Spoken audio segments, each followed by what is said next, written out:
Not too long ago, NAC Southern Africa introduced a sexual misconduct policy, and we are going to be speaking about that this afternoon.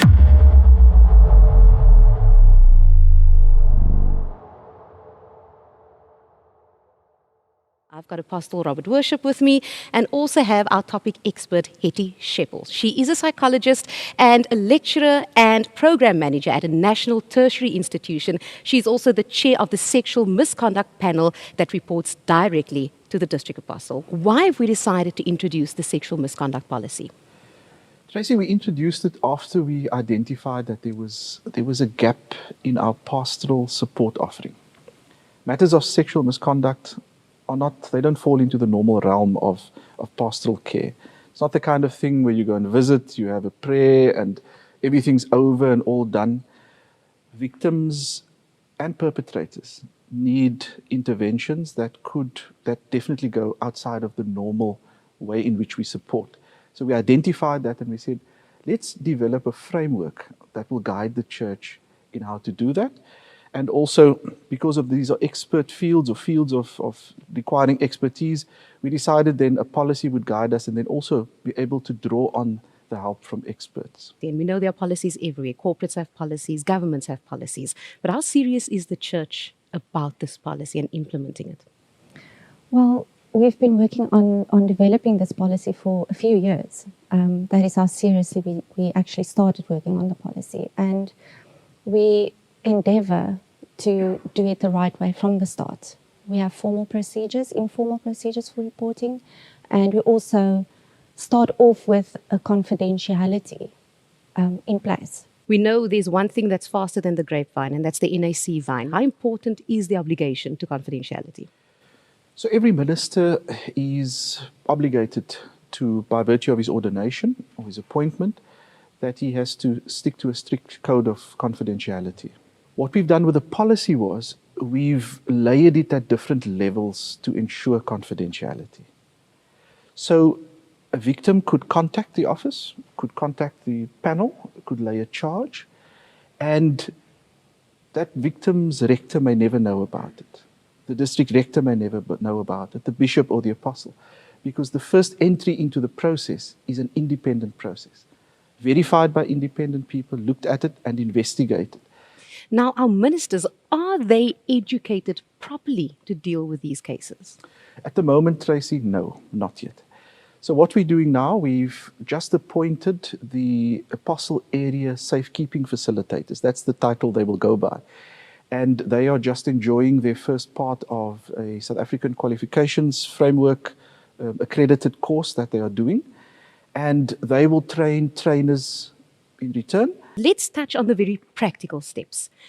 How does one go about reporting a matter of sexual misconduct? It's actually very simple. There's an email address and only the panel members have access to that inbox. And I mean, the panel members are all experts. They're all registered professionals, so trained and experienced in dealing with these matters, and then we address whatever complaint or whatever report comes in. Now, we know when a victim comes forward, they lay a complaint. That's still a while away before they actually lay a charge, right? And there's a lot of support needed for that victim. What support do you have for them?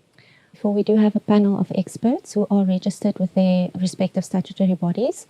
And we also have a referral system where we do refer to community support, Childline, Lifeline. We do have a system in place for support, not only for the victim and the families, because the perpetrator also has a family.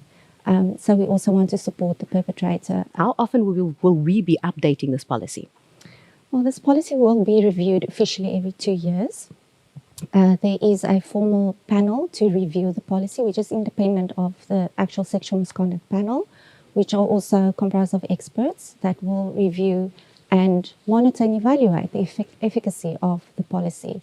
We are seeing movies are being made about sexual misconduct and sexual harassment. There are series being done about it. Why has the church decided to do this now? Don't you feel that perhaps we are jumping on a bit of a bandwagon in this time? We started with the development of this policy back in 2017 already. And along the way, we often reminded each other to say how topical it is what we were doing. You will remember the Me Too movement. the cases of high-profile, mostly film producers, and as those cases unfolded and became court cases, we started seeing that we're still on the right track. And the church, we took a purposeful stand that we do not want to go out there and ride the media wave, because that would just fly in the face of what it is that we did. We brought this to the table when we were completed with it. How sure can we be that the church is going to deal with this in the right and professional manner to ensure that we resolve and address these issues? What we've done in terms of the reporting of matters, it actually has very strict deadlines in terms of when the church must respond. So if somebody lays a complaint, it comes to the sexual misconduct panel. Within 7 days, that report must be issued to the district apostle's office. Within 7 days, the district apostle must then appoint an investigator, and within 14 days, the investigator must report back to the district apostle. So within a month, we are able to deal with it professionally. And everything in that process happens outside of the pastoral realm. Somebody needs psychosocial help. There may be a criminal element as well.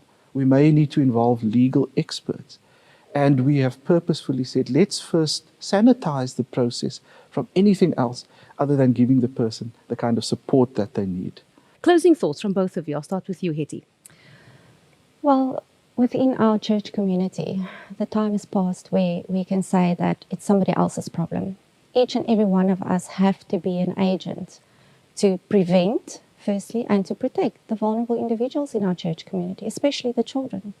This is a collective effort. We want to prevent, because ultimately it's the prevention of these matters which strengthens our society. It's not just a church problem, it's a society problem as well. And so that's what we're saying. We're committing to zero tolerance, and we want to educate and bring about the awareness to all in the church community.